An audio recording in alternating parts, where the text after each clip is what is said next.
Halo, Assalamualaikum. Waalaikumsalam warahmatullahi wabarakatuh. Apakah suara saya bisa didengar? Iya. Bisa, Pak. Bisa. Ya. Iya, terima kasih.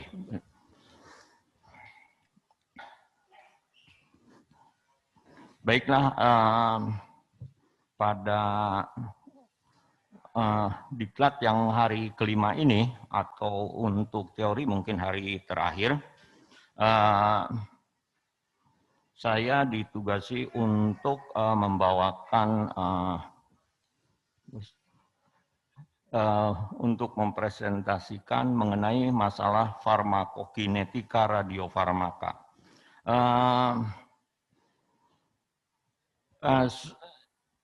Sebetulnya mungkin saya cerita lebih dulu bahwa untuk farmakokinetika radiofarmaka ini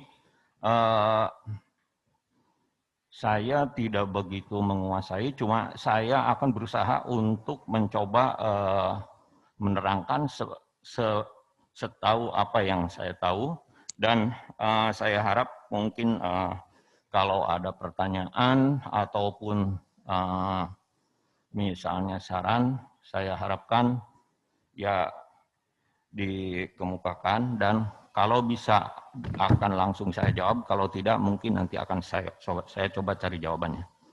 Baiklah, saya kira ini dilewat saja. Untuk pendahuluan, sebelum kita memasuki ke masalah yang utama, yaitu mengenai farmakokinetika dari sediaan radiofarmaka, terlebih dahulu mungkin saya akan sedikit membahas mengenai farmakokinetika secara umum ya. Ini untuk obat-obat yang umum, jadi belum masuk ke radiofarmaka. Nanti mungkin ada perbedaan antara farmakokinetika secara umum dan farmakokinetika radiofarmaka. Yang dimaksud dengan farmakokinetika ini berasal dari kata kinetik, yang artinya di sini pergerakan kinetik itu. Sehingga arti secara keseluruhan dari farmakokinetika adalah suatu ilmu yang mempelajari pergerakan obat di dalam tubuh. Apakah tubuh manusia, tubuh hewan percobaan, itu kita sebut sebagai farmakokinetika. Dalam farmakokinetika itu ada dikenal istilah yang secara umum ini adalah istilahnya itu ADME. Ini adalah merupakan singkatan dari absorpsi, distribusi, metabolisme, dan ekskresi. Istilah lainnya juga ada yang mengatakan bukan hanya ADME aja, tapi di awalnya itu ada huruf L. Jadi LADME istilah itu biasanya berlaku untuk suatu sediaan oral, seperti ya mungkin untuk kapsul oral ataupun dari larutan injeksi yodium 131 oral juga seperti itu. LADME itu singkatan dari liberasi, jadi pembebasan. Misalnya kalau untuk obat, dia sebelum mengalami absorpsi, misalnya obat oral, tablet, dia akan mengalami liberasi dulu, pembebasan dulu, baru kemudian nanti diserap, baru kemudian mengalami distribusi, metabolisme, dan akhirnya ekskresi atau dikeluarkan dari bagian tubuh.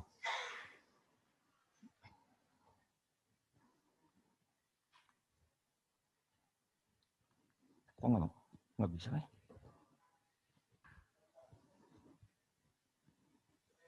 Ya. Nah, sebelum masuk ke farmakokinetika secara umum, di sini kita perlu mengenal dulu bagaimana cara pemberian obat, baik itu untuk radiofarmaka ataupun obat farmaka lainnya. Di sini ada beberapa cara, yaitu pertama untuk parenteral, ini yang umum untuk radiofarmaka di sini, yaitu secara parenteral. Parenteral itu ada beberapa macam, ada intravena, intramuskuler, dan subkutan. Kemudian ada lagi yang sublingual atau ini di bawah lidah. Kemudian ada lagi inhalasi. Inhalasi itu lewat pernapasan. Untuk radiofarmaka juga ada ini yang inhalasi. Kemudian oral. Oral jelas itu ada. Kemudian transdermal patch. Ini juga ada untuk radiofarmaka. Kemudian topikal juga ada. Kemudian rektal. Nah ini cara pemberian obat ini nanti akan menentukan bagaimana farmakokinetikanya di dalam tubuh hewan ataupun hewan percobaan. Yang dimaksud dengan profil dari farmakokinetika dari suatu obat adalah untuk menentukan aturan dosis terapi, mengevaluasi tingkat ketersediaan obat, memprediksi adanya akumulasi obat dan metabolitnya, juga mempelajari mekanisme internasi obat dan monitoring juga konsentrasi obat. Kemudian pengertian dari yang dimaksud dengan absorpsi, ingat, jadi bukan ad ya, absorpsi adalah meliputi proses obat dari saat obat itu masuk ke dalam tubuh melalui jalur yang ditentukan hingga masuk ke dalam suatu sirkulasi sistemik. Dan untuk level seluler, obat diabsorpsi melalui beberapa metode. Ini ada beberapa metodenya, ada yang namanya transfer aktif, ada juga transfer pasif. Yang dimaksud dengan transfer aktif, ini adalah secara alami ya, tidak memerlukan energi, sebab hanya dengan proses difusi obat dapat berpindah dari daerah dengan kadar yang konsentrasinya tinggi ke daerah dengan kadar konsentrasinya rendah. Jadi ini secara spontan. Kalau transfer aktif, ini membutuhkan energi untuk menggerakkan obat dari daerah dengan konsentrasi obat rendah ke daerah dengan konsentrasi obat tinggi.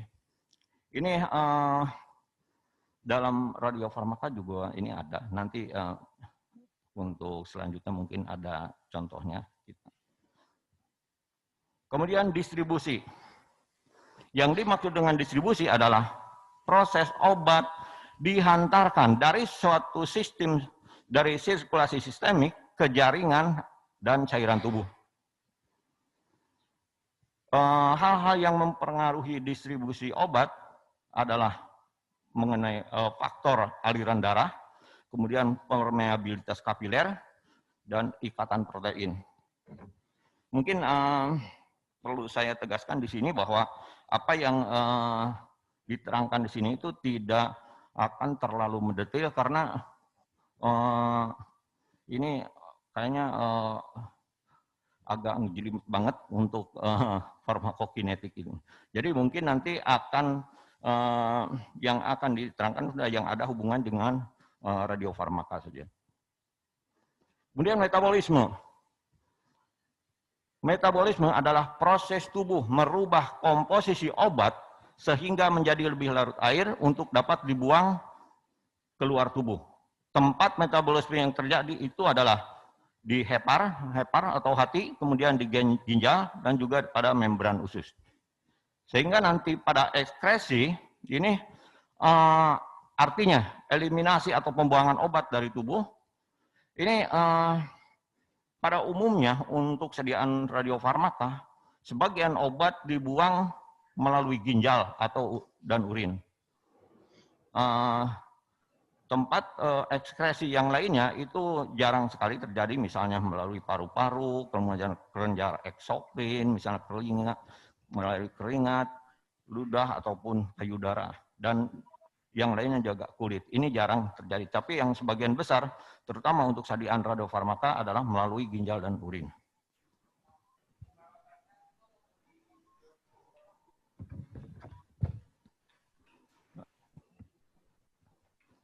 Ya.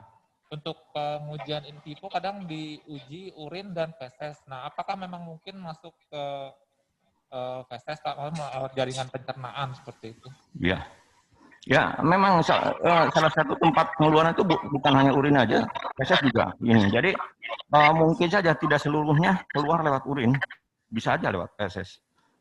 Ya. Tuh, enggak ini lagi. Ya, nah ini setelah pemberian obat tadi berdasarkan beberapa cara, misalnya intravena, intramuskuler, kemudian subkutan atau per oral. Ini yang dilihat misalnya konsentrasi dalam darah setelah waktu tertentu ini untuk tiap pemberian akan lain-lain. Misalnya intravena ini begitu pemberian disuntikan dalam waktu 1 jam itu dia udah turun banget secara turun banget sehingga nanti dia akan langsung menuju ke mengalami metabolisme. Tapi untuk misalnya untuk intramuskuler dia begitu disuntikan itu akan naik dulu sebentar, kemudian baru turun di grafiknya. Kemudian untuk subkutan juga sama. Nah, untuk peroral ini relatif waktunya itu lebih di grafik itu lebih landai sehingga waktu memberikan efeknya itu agak lama. Nah, untuk sekarang kita masuk ke farmakokinetika radiofarmaka. Untuk pengembangan proses suatu obat secara detail atau secara lengkap, ini masih umumnya untuk obat-obat umum ataupun mungkin sebetulnya untuk radiofarmaka juga berlaku seperti ini karena persyaratan yang ditetapkan oleh BPOM untuk radiofarmaka itu ya hampir sama dengan umum dengan sekian farmaka lainnya. Jadi kalau kita melakukan penelitian mengenai obat itu ada beberapa fase, misalnya ini pada awalnya misalnya kita ada 5.000 sampai 10.000. Pada tahap di sini ada target identification, then validation, assay development, lead generation. Ini memerlukan waktu 3 sampai 5 tahun. Kemudian baru masuk ke preklinikal. Dari preklinikal ini sudah terpilih lagi. Mungkin dari sekian ribu itu hanya tinggal 250. Di sini, di preklinikal akan ada pengujian in vitro dan in vivo toksisitas, kemudian ADME, kemudian farmakokinetika mungkin. Nah ini juga perlu waktu 2 tahun. Kemudian untuk clinical trial mungkin dari sekian ratus itu yang muncul sebagai obat terpilih mungkin hanya 5. Dan ini pun untuk clinical trial terdiri dari 3 fase, fase 1, fase 2, fase 3. Ini memerlukan waktu sekitar 6 tahun juga. Sehingga kemudian setelah itu untuk mengurus pengizinan segala macam itu diperlukan juga waktu 1 atau 2 tahun. Jadi kalau secara lengkap penelitian awal sampai dengan dihasilkan suatu obat baru itu ini memerlukan waktu sampai sekitar ya 11 tahunan. Itu yang secara normal. Tapi kalau dalam keadaan seperti sekarang, pandemi itu ada beberapa tahap yang dilewati sehingga bisa cepat. Nah, untuk studi preklinis untuk suatu sediaan radiofarmaka ada farmakokinetika, kemudian farmakodinamika, bioavailability dan bioekvivalen, uji toksisitas reproduksi atau teratogenisitas, uji mutagenisitas, kemudian uji karsinogenitas, imunotoksisitas, toleransi lokal. Kalau kita lihat dari uji preklinis secara lengkap ini, maka layaklah kalau misalnya memang perlu waktu yang lama. Karena di sini itu masing-masing ujian itu perlu waktu yang cukup lama juga. Jadi sekarang yang akan kita bahas di sini adalah hanya mengenai farmakokinetika saja. Jadi hanya sebagian kecil dari studi preklinis yang umum dilakukan. Nah, pertimbangan penggunaan suatu sediaan radiofarmaka yaitu sama dengan sediaan farmaka umumnya harus mempertimbangkan antara risk and benefit. Memang secara umum yang dinamakan obat itu adalah zat asing yang dimasukkan ke dalam tubuh itu tidak selalu pasti ada efek sampingnya, pasti ada kerugiannya, pasti ada kekurang sesuaian dengan tubuh. Tetapi untuk obat itu kita juga harus memperhatikan benefitnya. Apabila benefitnya ini lebih besar dibandingkan dengan risikonya, itu bisa kita lanjutkan. Oh, ini lagi. Ya. Nah, jadi reaksi untuk radiofarmaka dengan target itu sebetulnya seperti ini. Jadi di sini ada radionuklida, kemudian ada pembawa, ada target. Radionuklida kita reaksikan dengan carrier atau pembawa. Setelah terbentuk, di sini nanti akan terbentuk sediaan radiofarmaka. Sediaan radiofarmaka kita berikan ke pasien, dia akan mencari target sendiri dan akan bergabung dengan target. Dengan sistemnya itu adalah seperti key and lock ya. Ini yang untuk targeted. Dan di sini nanti akan memberikan efek. Untuk radiofarmaka yang paling berperan di sini itu yang berperan apakah untuk terapi yang ataupun untuk diagnosa, selain daripada yang paling berperan dan bisa divisualisasikan itu adalah radionuklidanya ini. Jadi target itu hanya membawa radionuklida ke sasarannya. Untuk melihat kelainan yang terdapat di sasaran, nanti akan divisualisasikan melalui alat yang bisa menangkap radionuklida tersebut. Apakah itu gamma kamera, kemudian PET, ataupun yang lainnya.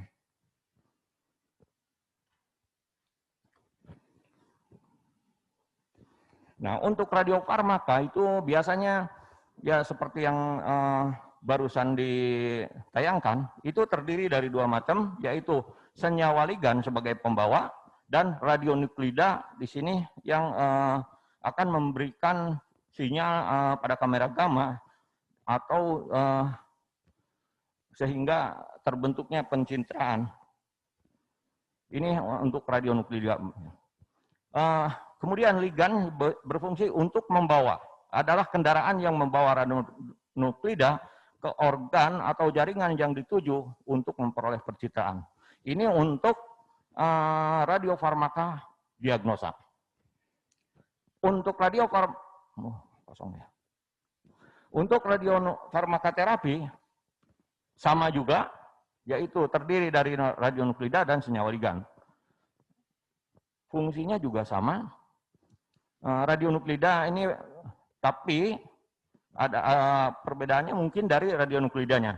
Kalau untuk yang diagnosa, radionuklida yang biasa digunakan adalah pemancar gamma seperti TC99M itu biasanya.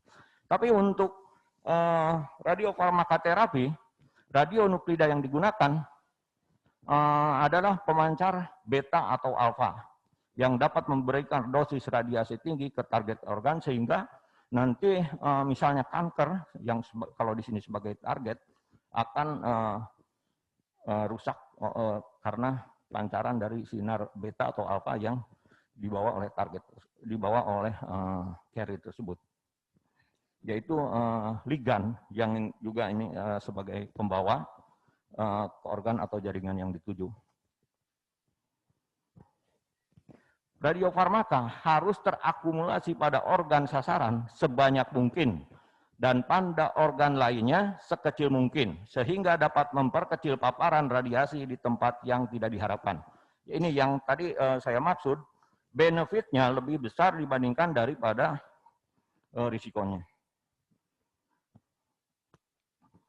Nah, syarat untuk suatu sediaan radiofarmaka baik untuk diagnosis ataupun terapi, misalnya untuk radiofarmaka diagnosis. Ini biasanya gamma murni dengan energi antara 100 sampai 250 keV. Tapi untuk terapi, ini diutamakan partikel pemancar partikel beta ataupun alfa. Kemudian untuk waktu paruhnya, ini juga berbeda. Kalau untuk diagnosis, cukup 1,5 kali dari waktu pemeriksaan. Tapi kalau untuk radiofarmakaterapi, ini waktu paruh efektifnya diharapkan ya dalam beberapa hari. Kemudian perbandingan target terhadap non-target. Untuk radiofarmaka diagnosis, ini minimum 5:1 untuk kamera gamma planar. Dan untuk spek ini 2:1 sudah cukup. Tapi untuk radiofarmakaterapi, perbandingan target terhadap non-target harus tinggi. Kemudian untuk radiofarmaka diagnosis, dosis radiasi seminimal mungkin pada pasien.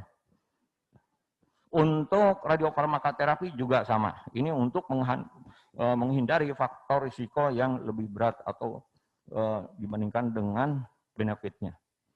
Kemudian syarat lainnya, untuk diagnosis ataupun untuk terapi, itu tidak toksis. Untuk persyaratan lainnya, untuk radiofarmaka diagnosis, ini harus mudah direaksikan. Kemudian untuk terapi, mempunyai energi beta atau alfa, medium, sampai tinggi. Ini tergantung pada jenis targetnya atau kanker yang dipilih. Ini contoh beberapa radiofarmaka yang digunakan untuk diagnosis. Saya kira ini juga mungkin tidak semua sudah kita kenal atau kita produksi di PT-RR ataupun bahkan dipakai di Indonesia. Jadi kalau untuk fosfor 32 saya kira ini udah umum dipakai. Kemudian perteknetat ini umum juga dipakai. Kemudian MDP, MIBI, DTPA atau MAG3 ini udah umum.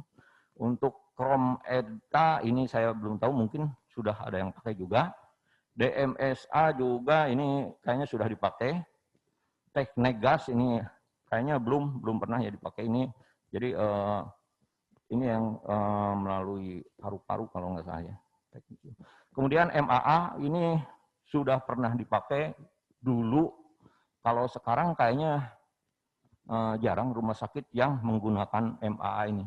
Saya juga rutin, Pak. Sekarang rutin sekali kalau di Darmais itu, Pak, untuk perfusi. Oh, Darmais ya yang mau ini. Ya. Iya. Ya, insya Allah nanti tidak akan terlalu lama lagi mungkin bisa kita realisasikan untuk MAA ini. Karena sampai saat ini kita juga masih melakukan pengembangan untuk MAA dan kelihatannya udah hampir sampai tahap akhir. Begitu Pak Huda? Ya. Kemudian FDJ. Kalau FDJ ini sekarang udah banyak ya rumah sakit yang menggunakan FDJ. Ini yang pertama yang mempunyai PET. Kemudian Iodin 131 ini juga banyak digunakan. Kemudian Iodin 131 MIBG juga ini banyak juga yang pakai. Kemudian strontium 89 ini saya kira masih belum ada perkembangan yang lebih ini di Indonesia. Kemudian samarium EDTMP ini udah jelas. Kemudian indium 11 octreotide ini juga kayaknya kalau kita PT-RR sih masih belum memproduksi ini. Kemudian yttrium citrat juga sama untuk sinopektomi. Nah untuk terapi, radionuklida yang biasa digunakan untuk terapi itu fosfor 32 ini pemancar beta. Kemudian SC, kemudian Cu64, 67, strontium, rhodium, kemudian perak, kemudian SN, yodium, PM, SM, holmium, lutetium, dan rhenium. Ini mungkin dilewat ya, kemarin sudah. Nah ini, sebetulnya kalau kita lihat dari bagan atau skema yang ada di depan ini, radiofarmaka ini sangat luas sekali pemakaiannya. Ini misalnya untuk glandula lacrima itu bisa menggunakan TCDPA. Kemudian untuk salivary glandula itu menggunakan TC perteknetat. Untuk jantung ini ada kalium, ada MEBI, ini banyak juga. Kemudian untuk liver juga banyak. Ini ada MAA, ada sulfur koloid, ada pitat, parametil iminodiastat, Kemudian untuk ginjal ada DTPA, ada MAGSRI, ada EC, mungkin DMSA juga. Kemudian untuk soft tissue ini bisa menggunakan gallium citrat atau FDG. Kemudian untuk brain atau otak ini masih bisa yang sudah pernah kita lakukan itu adalah HMPAO, kemudian ECD juga. Kalau yang lainnya ini masih belum kita. Mungkin FDG ya, FDG juga digunakan. Kemudian untuk tiroid itu biasa kita pakai juga teknisium ataupun juga yodium. Yodium kalau untuk kanker atau hipertiroid biasanya kita gunakan yodium 131. Tapi kalau hanya untuk diagnosis dan diagnosis fungsi daripada kelenjar tiroid dengan yodium 123 juga bisa. Kemudian untuk pulmonary perfusion ini menggunakan MAA atau juga bisa menggunakan xenon 133 untuk high lung ventilation.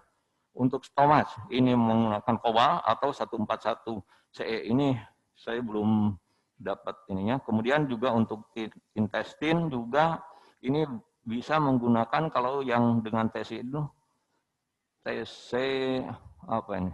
Proteknetat juga bisa. Jadi ya sebetulnya untuk satu lagi mungkin untuk skeleton ini banyak juga dari TC ataupun European. Jadi kalau kita lihat sebetulnya penggunaan radiofarmaka itu sangat luas sekali untuk kedokteran nuklir itu. Mungkin tidak semua sudah bisa kita nyanyikan. Nggak bisa lagi. Ya, ini juga kemarin sudah saya berikan. Nah, jadi mungkin ini ada penekanan tertentu bahwa dalam uji kualitas biologis dari suatu sediaan farmaka itu ada pirogenitas, ada sterilitas, ada toksisitas, ada biodistribusi, ada uji clearance. Jadi yang untuk biologis radiofarmaka ini kenapa harus dilakukan? Ini untuk menjamin keamanan pemakai dan juga untuk melihat khasiat sediaan tersebut.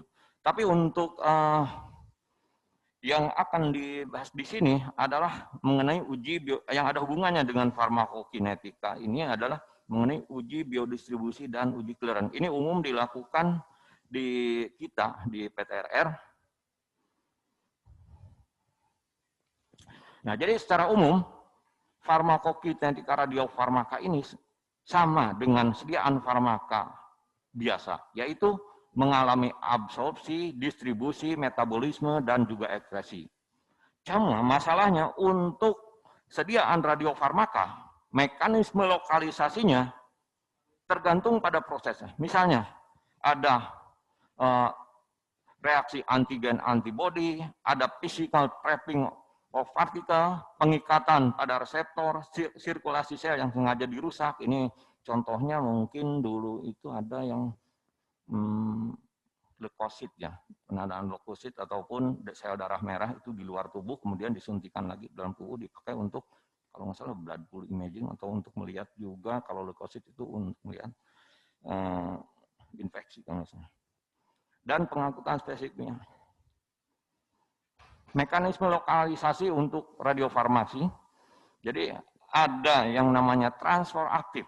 Ini melibatkan jalur metabolisme normal untuk memindahkan radiofarmaka melintasi membran sel dan masuk ke dalam sel. Contohnya ini seperti NAI131 untuk pencitraan tiroid. Kemudian fagositosis. Ini uptake secara fisik dari partikel koloid oleh sel Kupfer yang terdapat dalam sistem retikuloendotelial, misalnya ini sulfur koloid, digunakan untuk pencitraan hati atau limpa.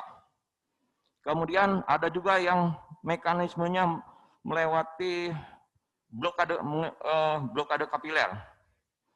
Ini jadi penangkapan partikel oleh saluran darah di paru-paru, misalnya seperti MAA untuk penciptaan perfusi paru-paru. Kemudian metabolisme lainnya, sequestrian cell. Jadi, nah ini yang diinjeksikan sel darah, diinjeksikan sel darah merah yang rusak untuk penciptaan limpa tanpa visualisasi hati. Ini dulu ada, nggak tahu sekarang kayaknya sudah nggak pernah pakai, TC99 red blood cell autologs. Ini kayaknya sekarang udah jarang dipakai. Kemudian difusi sederhana. Mekanisme di mana suatu radiotracer berdifusi melalui membran sel dan kemudian terikat atau melekat pada komponen sel. Misalnya untuk fluor 18 untuk pencitraan tulang. Kemudian ada juga lokalisasi kompartemen. Jadi penempatan radiotracer dalam ruang cairan dan pencitraan ruang cairan tersebut. Misalnya untuk indium 11 DTPA untuk sisternogram, kemudian gas xenon 133 ini untuk melihat perfusi paru-paru. Kemudian absorpsi kimia, pengikatan permukaan radiofarmaka dengan struktur padat. Misalnya untuk platelet indium 111 terikat pada permukaan dari trombus aktif. Kemudian reaksi antigen antibody. Sekarang yang ini yang paling banyak, yang umum, antigen antibody. Jadi pengikatan spesifik dari antibody bertanda ke permukaan antigen pada tumor. Misalnya di oncoskin untuk pencitraan karsinoma ovarium ataupun kolorektal. Kemudian ada juga yang reseptor binding mekanismenya. Pengikatan radiofarmaka terhadap tempat kerja reseptor. Misalnya indium octreotide untuk pencitraan tumor neuroendokrin dan tumor lain didasarkan pada pengikatan analog somatostatin pada reseptor yang ada di dalam tumor tersebut. Nah, misalnya ini untuk contoh, kita bukan contoh, yaitu yodium 131. Sebetulnya ini bukan kapsul ya, misalnya hanya yodium 131 oral aja. Jadi ini contohnya kebetulan kapsul. Jadi absorpsinya untuk yodium 131 setelah pemberian kapsul akan masuk ke lambung dan setelah pecah yodium 131 dari kapsul tersebut akan diabsorpsi dan masuk ke dalam darah dari gastrointestinal tractus. Kemudian setelah itu akan mengalami distribusi, yaitu didistribusikan ke dalam cairan ekstraseluler tubuh dan diambil oleh kelenjar tiroid. Nah, untuk yodium 131 akan terakumulasi dalam kelenjar tiroid sekitar 20% dan ambilan dalam 24 jam adalah 20-40%. Kemudian ambilan oleh kelenjar tiroid apabila uptake atau ambilan oleh kelenjar tiroid lebih besar daripada 50%, ini menunjukkan adanya hipertiroid. Sedangkan apabila uptake-nya itu lebih kecil dari 10%, ini menunjukkan hipotiroid. Untuk metabolisme, kemudian dalam kelenjar tiroid, yodium 131 akan disimpan dalam folikel, kemudian dalam penyimpan tersebut akan terjadi pelepasan dalam bentuk radioiodin secara perlahan. Ketika dosis radioiodin yang tinggi, maka radiasi beta dari iodin 131 dalam folikel akan merusak sel-sel parenkim dari kelenjar tiroid. Jadi tujuan terapi dari yodium 131 adalah untuk mengurangi ukuran dari kelenjar, menormalisasi metabolik hiperaktif yang tidak diinginkan. Kemudian setelah itu baru mengalami ekskresi yang diekskresikan untuk yodium 131 itu adalah lewat ginjal dengan rentang normal yang diekskresikan sebesar 37-75% dari dosis yang diberikan. Ini bergantung pada keadaan kelenjar tiroid dan fungsi ginjal dari pasien tersebut. Saya kira mungkin itu yang bisa disampaikan mengenai farmakokinetik radiofarmaka. Memang sangat terbatas sekali. Jadi ya itu yang bisa saya berikan. Mohon maaf sebelumnya apabila ada yang kurang tepat. Silakan kalau ada yang. Silakan Bapak Ibu yang ingin bertanya kepada Master. Terima kasih Pak izin. Silakan Pak Huda, jangan malu-malu. Terima kasih ilmunya Pak Adang. Ya, Eh, jadi tadi udah banyak disampaikan mengenai eh, proses farmakologi, farmakokinetik dari produk-produk radiofarmaka, Pak. Tapi yang mungkin saya perlu sampaikan bahwa eh, modalitas dengan radiofarmaka ini kalau di dalam aplikasinya pasti tidak akan bisa berdiri sendiri. Dia bisa dikombin akan sinergi dengan pemeriksaan-pemeriksaan lain. ya, Dan sekarang mulai berkembang lagi kalau kita melihat itu dari sisi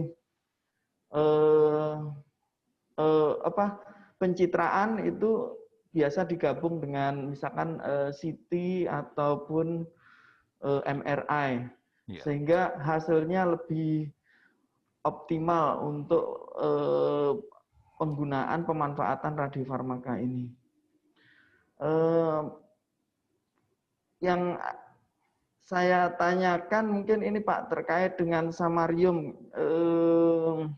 Samarium ini banyak digunakan hanya untuk penanganan metastase tulang pada kondisi akhir gitu, stadium 4 lah gitu. Mungkin nggak Pak samarium ini karena dia betanya itu lebih dominan, terus kemudian gamanya sedikit bisa dikembangkan untuk radio-radio farmaka lain yang digunakan di terapi karena semua proses diagnosa ataupun yang dilaksanakan itu pasti nanti akhirnya adalah bagaimana memberikan terapi supaya kedokteran nuklir atau radiofarmaka ini mampu memberikan solusi-solusi terutama kalau untuk kasus-kasus kanker seperti ini harapannya sudah sedikit jadi dari radiofarmaka ini ada harapan gitu. Saya melihat samarium kita sudah bisa produksi sendiri Pak. Mungkin yang lain gitu radiofarmaka selain EDTMP bisa lagi gitu. Terima kasih Pak. Ya, ya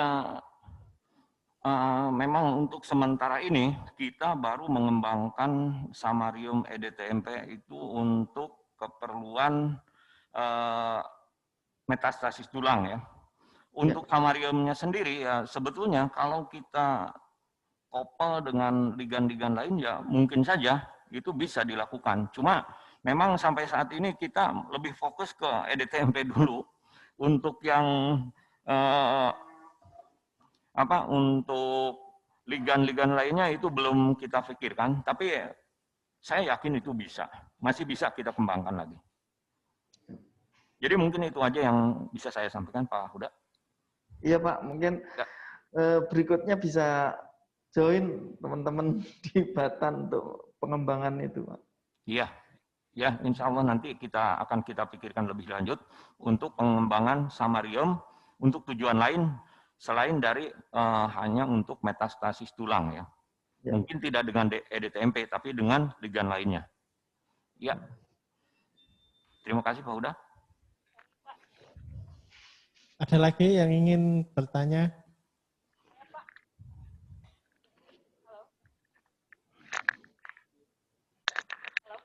Silakan Bu Eli.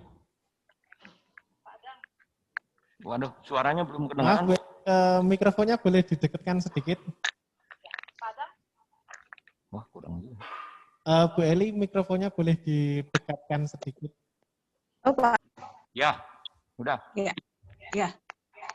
Mau tanya Pak,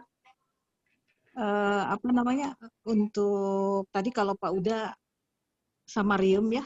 Ya. Kalau saya mungkin usulan ke Batan lutisium Pak. Lutisium. Ya, lutisium 177. Ya. Ya. Bisa kita labeling dengan berbagai peptida ya Pak. Ya, betul. Nah itu Pak, saya sih cuma usul itu ke Batan. Ya, kan kita juga sekarang juga kita lagi mengembangkan juga ini Bu Titis mengenai PSMA ya kalau nggak salah. Iya. Ya, mungkin itu kayaknya permintaan dari rumah sakit juga Bu untuk PSMA itu. Karena kayaknya kelihatannya dibutuhkan segera juga untuk lutetium PSMA.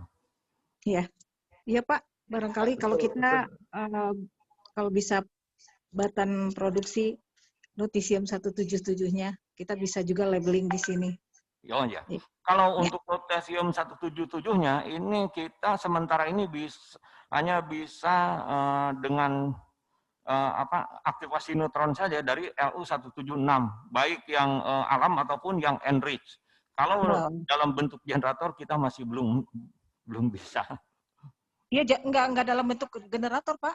Iya, gitu. Tapi itu non carrier edit kan, Pak? NCA kan? Masih carrier edit. Kalau kita masih menggunakan target Lu-176 itu masih carrier. Oh iya, pasti ya ada carrier editnya ya. Jadi kalau yang non carrier edit itu biasanya dihasilkan dari generator. Mungkin dari MB177 jadi Lu-177. Tapi kita beli dari luar langsung Lu-17 loh, Pak. Itu udah NCA non carrier edit. Yang non carrier edit ya mungkin itu udah elusi dari generatornya dia. Elusi dari generator baru dikirimkan. Waktu paruhnya lumayan agak lama juga. Iya, lama. Iya. Iya, semoga lah Batan bisa buat juga, Pak. Amin, amin. Ya. Amin. Ya. Itu aja Pak Adang, terima kasih ya. Ya, sama-sama. Terima kasih Bu Eli. Ada lagi yang ingin bertanya?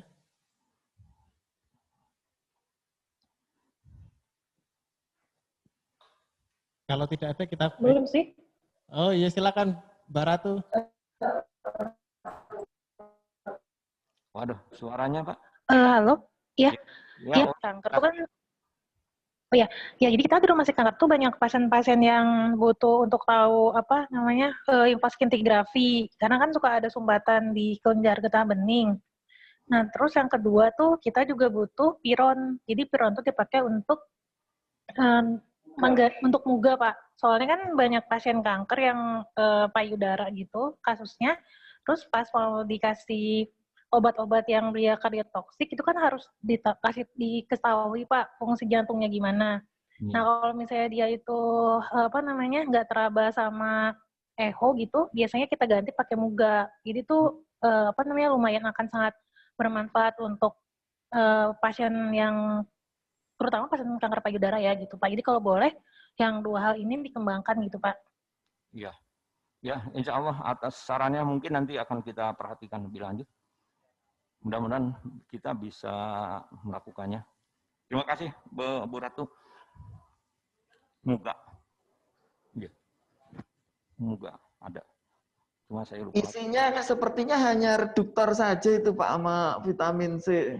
Dia tidak ada ligan Mas, hanya untuk ini. Saya pernah lihat itunya konten isinya. Ligannya apa, tapi kalau nggak ada sepertinya hanya reduktor saja dia. Oh gitu. Dia kan penyuntikannya in vivo Pak. Jadi FM nanti disuntikan, kemudian TC. Suaranya nggak begitu jelas. Benar. Bu Eli. Ya, silakan Bu Eli. Memang itu nanti 2 kali penyuntikan kan, TC kemudian langsung SN-nya. Oh. SN dulu. In vivo Pak, itu labelingnya. SN dulu Bu. In situ. Ya, coba nanti akan kita lihat lagi. Kalau insya Allah lah, saya yakin masih bisa kita kembangkan lebih lanjut. Terima kasih Bu Eli, Bu Ratu, sama Pak Huda. Baik. Apabila sudah tidak ada yang bertanya, jadwal selanjutnya itu adalah break. Nanti kita fun quiz dulu ya. Gimana? Oke, siap ya? Ya. Ya. Terima kasih. Assalamualaikum warahmatullahi wabarakatuh. Waalaikumsalam warahmatullahi wabarakatuh. Terima kasih, Pak. Enggak. Jangan. Oh iya, ini maksudnya.